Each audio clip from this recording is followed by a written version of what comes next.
Guys, welcome back to my channel. Pre agriculture test official video में आपका स्वागत है। आइए तो आज हमारा टॉपिक क्या है, classification of carbohydrates. It's very important. Okay, तो हम बढ़ते हैं आगे। क्लासिफिकेशन ऑफ कार्बोहाइड्रेट, तो ये टॉपिक अगर आपने समझ लिया तो 2 नंबर पक्के आपके, मतलब पेपर में पीएटी के एग्जाम में ये क्वेश्चन आता है और मेरे ख्याल से तो ऑल कॉम्पिटिटिव एग्जाम में आता है, क्योंकि मैंने ये क्वेश्चन हर कहीं देखा है। जीके का भी है और ये तो हर जगह से इम्पोर्टेंट ही है। केमिस्ट्री बेस्ड पे भी इम्पोर्टेंट है, बायोलॉजी बेस्ड पे भी इम्पोर्टेंट ही है और एग्रीकल्चर बेस्ड पेपर ही इम्पोर्टेंट है। तो आज हम पढ़ते हैं क्लासिफिकेशन ऑफ कार्बोहाइड्रेट। सबसे पहले आपको क्या लिखना है, क्लासिफिकेशन ऑफ कार्बोहाइड्रेट। फिर इसको 3 भागों में बांट देना है, मोनोसैकेराइड, ओलिगोसैकेराइड और पॉलीसैकेराइड। ठीक है, अब जो मोनोसैकेराइड होता है उसका फॉर्मूला होता है C6H12O6। ग्लूकोज का फॉर्मूला तो सबको याद होगा ना, C6H12O6। तो वही है जो इन मोनोसैकेराइड का फॉर्मूला ही पूछ सकता है। तो अब उसने डायरेक्ट बोल दिया मोनोसैकेराइड, तो आप फॉर्मूला बता दोगे। उसने बोला फ्रक्टोज, ग्लूकोज, मैनोज, किसी का भी।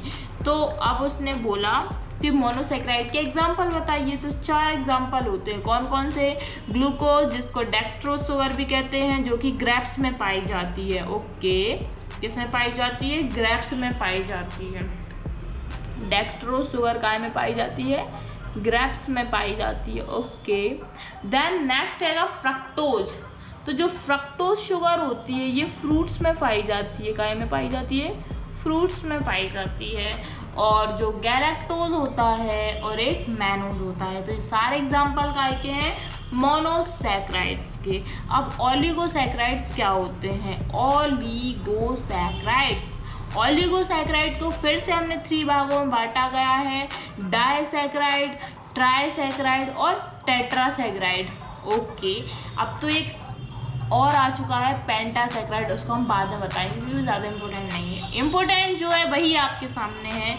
तो डाइसैकेराइड क्या होते हैं, डाइसैकेराइड के एग्जांपल है सुक्रोज, लैक्टोज और माल्टोज। ओके, जो लैक्टोज शुगर होती है वो मिल्क में पाई जाती है। ओके, देन ट्राइसैकेराइड के एग्जांपल है रेफिनोज और टेट्रासैकेराइड का एग्जाम्पल है स्टेकाइरोज। तो ज़्यादातर क्वेश्चन तो यहीं से आ जाता है कि बताइए कि टेट्रासैकेराइड का एग्जाम्पल क्या है, तो स्टेकाइरोज है, और ट्राइसैकेराइड का एग्जाम्पल क्या है, तो रेफिनोज है। हाँ, फिर यहाँ पर एक पॉलीसैकेराइड भी होते हैं। पॉलीसैकेराइड के एग्जाम्पल क्या होता है, सेलुलोज। तो सेलुलोज का एग्जाम्पल क्या आएगा, वुड्स, लकड़ियों में सेलुलोज पाया जाता है, तो वो क्या है, पॉलीसैकेराइड्स है। ग्लाइकोजन एनिमल की प्रोटीन है, तो ये एनिमल में पाया जाता है, ह्यूमंस भी, मतलब हमारे एनिमल्स में। तो ग्लाइकोजन एनिमल्स में पाया जाती है, ये भी एक पॉलीसैकेराइड्स है। और स्टार्च जो होता है वो सबसे ज़्यादा पोटैटो में पाया जाता है, तो वो भी एक पॉलीसैकेराइड्स है। ठीक है, तो आपको क्या याद रखना है कि मोनोसैकेराइड, ओलिगोसैकेराइड के एग्जाम्पल, फिर उसके भी अंदर एग्जाम्पल, और पॉलीगोसैकेराइड। ठीक है, तो ये समझ आया। अब मैंने एक ट्रिक बनाई थी। क्वेश्चन क्या आ जाता है कि बताइए इनको तोड़ते हैं तो क्या बनता है। अब जैसे कि सुक्रोज, पहला क्या है, सुक्रोज है। आपने देखा कि सुक्रोज है। अब सुक्रोज क्या है, एक डाइसैकेराइड है, तो डाई है मतलब कि इसमें 2 आएंगे, वो भी क्या आएगा, ग्लूकोज प्लस फ्रक्टोज। याद करने का तरीका है कि एस मतलब कोई भी मान लो, एस मतलब किसी लड़की का नाम मान लेते हैं हम, सुमन। ठीक है, एस मतलब मान लो सुमन लड़की है, वो क्या है, जीएफ है। वो क्या है, जीएफ है किसी की, है ना, किसी की भी जीएफ हो सकती है। तो सुक्रोज याद करने का तरीका हो जाएगा कि किसी सुमन है, वो क्या है, जीएफ है, मतलब कि जीएफ लिख लोगे आप। जीएफ मतलब 2 बार आ रहा है, मतलब कि एक तो ये डाइसैकेराइड है और ये ग्लूकोज प्लस फ्रक्टोज है। ये मेरी शॉर्ट ट्रिक है,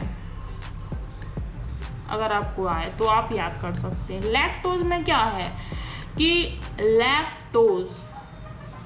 लैक्टोज में जी आ रहा है, दोनों जी, लैक्टोज, एक तो ग्लूकोज वाला और एक गैलेक्टोज वाला। तो जी लैक्टोज। जब भी हम लैक्टोज में है, लैक मतलब कि मान लो हम जब लैपटॉप चलाते हैं तो जी, तो हम उसको बोलते हैं जी। हाँ जी, एक बड़ा वाला जी और एक छोटा वाला जी। तो जो लेफ्ट होता है ना, लिफ्ट, तो हम जब लिफ्ट में जाते हैं तो हम अकेले तो जाते नहीं हैं, कोई बड़े को भी साथ में ले जाएंगे, छोटे को भी। तो वो ऐसा वो याद कर सकते हैं हम कि जब भी हम लिफ्ट में जाते हैं तो एक बड़ी जी साथ में जाती हैं और एक छोटी जी। तो बड़ी और छोटी बहन दोनों साथ में ही लिफ्ट में जाएंगी, तभी वो उनको मतलब कंफर्ट फील होगा। माल्टोज में आप मान लो मम्मी, एम को बना लो मदर, मतलब कि मॉम। तो मॉम क्या होती है? मॉम जी। मॉम क्या में मम्मी जी लगाते ना, तो बड़ी जी आ रहा है, मतलब ग्लूकोज प्लस ग्लूकोज। बड़ी जी का मतलब याद रखना ग्लूकोज है, और छोटी जी का मतलब क्या है? गैलेक्टोज है। ओके, ठीक है।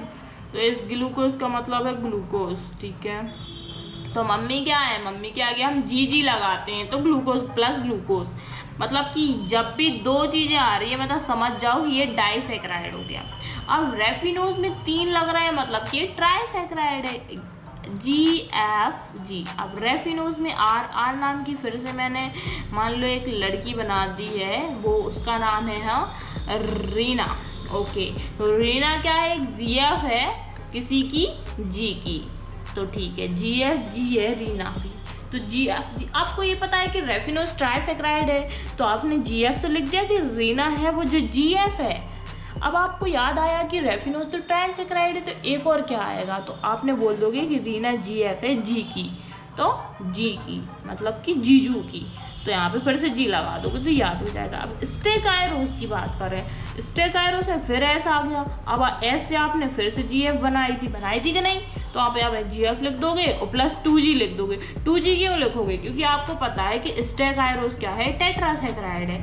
तो यहाँ पे हमने 2G लगा दिया, मतलब कि ट्राई है तो 3 आएंगे, स्टे है तो 4 आएंगे। ट्राई था तो GF प्लस G, और जब स्टेकायरोस था तो प्लस 2G। तो आई थिंक आपको समझ आया होगा मैं क्या कहना चाहती थी। So thanks for watching my video.